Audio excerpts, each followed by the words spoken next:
স্কুলে সাপের বাসা, সিঁড়ির ঘর ভেঙে উদ্ধার 13টি গোখরো সাপের বাচ্চা। জলপাইগুড়িতে চাঞ্চল্য বানারঘাট হাই স্কুলে সিঁড়ির নিচে গোপনে বাসা বেঁধেছিল বিষধর গোখরো সাপের দল। শুক্রবার সকালে এক পড়ুয়া দেখতে পায় একটি সাপের বাচ্চা বেরিয়ে আসছে সিঁড়ির ঘরের ফাঁক দিয়ে।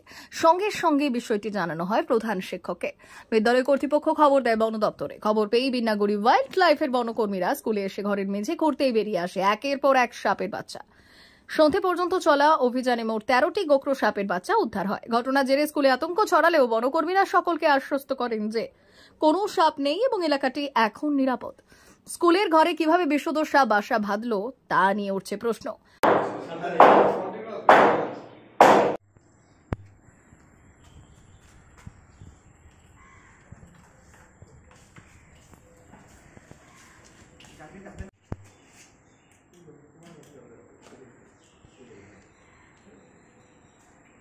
এক সেকেন্ড দাঁড়াও।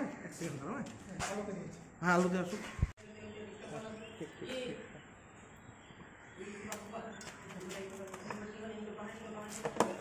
আসছে নীলু একটু বড় এটা খুলতে হবে।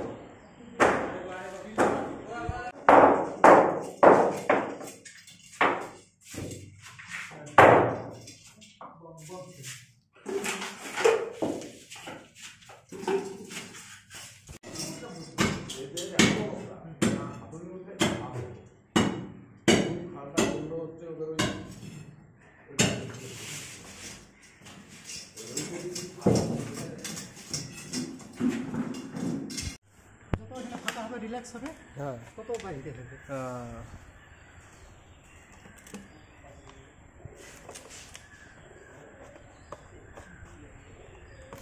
ও কি নিজে লেজ বেঁচে আছে?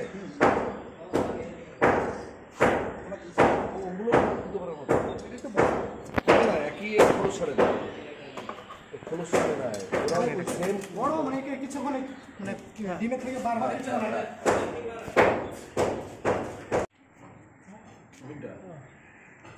নিজে থাকলে কখন কে কোন কারিগর কি করে না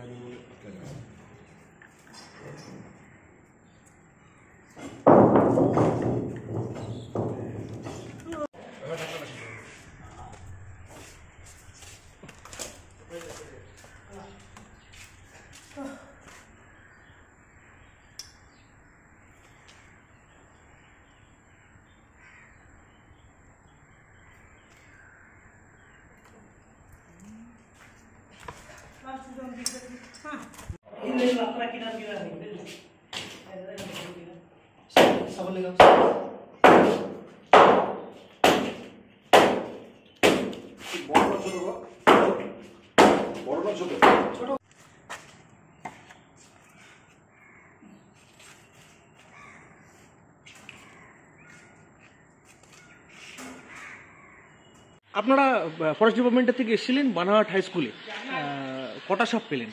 আমরা এখানে আসছি মোটামুটি আসার পরে প্রথমে পেয়েছিলাম একটা, তারপরে একটুখানি আর হচ্ছে এসে অপেক্ষা করলাম, অপেক্ষা করার পরে একটা পর একটা বেরোচ্ছে, এতক্ষণে মোটামুটি 11টা সাপ ধরা হয়েছে। এটা কি সবগুলো কি সাপের বাচ্চা? হ্যাঁ, সবগুলো সাপের বাচ্চা। এটা গোখর সাপের বাচ্চা, একে ইংরেজিতে বলে স্প্যাকটিক্যাল কোবরা। আর এই সাপের হচ্ছে বলতে গেলে ডিম পারে মোটামুটি 25 থেকে 28টা মতন ডিম পারে। আচ্ছা, তাহলে কি এখনো নিশ্চিন্ত হওয়ার মতো ব্যাপার নেই? 11টার মতো ধরা পড়লে আরও থাকতে পারে? তাহলে থাকতে পারে, আর কিছুগুলো অনেকগুলো খোলস যেমন দেখলাম কিছুগুলো বেরিয়ে গেছে, হয়তো বেরিয়েও যেতে পারে বা এখন থাকতেও পারে, পুরো কনফার্ম বলতে পারতেছি না আছে বা নেই। আচ্ছা, আপনারা কোন রেঞ্জ থেকে এসেছিলেন? আমরা বিন্নাগুড়ি ওয়াইল্ড লাইফ স্পট থেকে এসেছি। আচ্ছা, আপনার নাম? আমার নাম রাহুল বর্মন।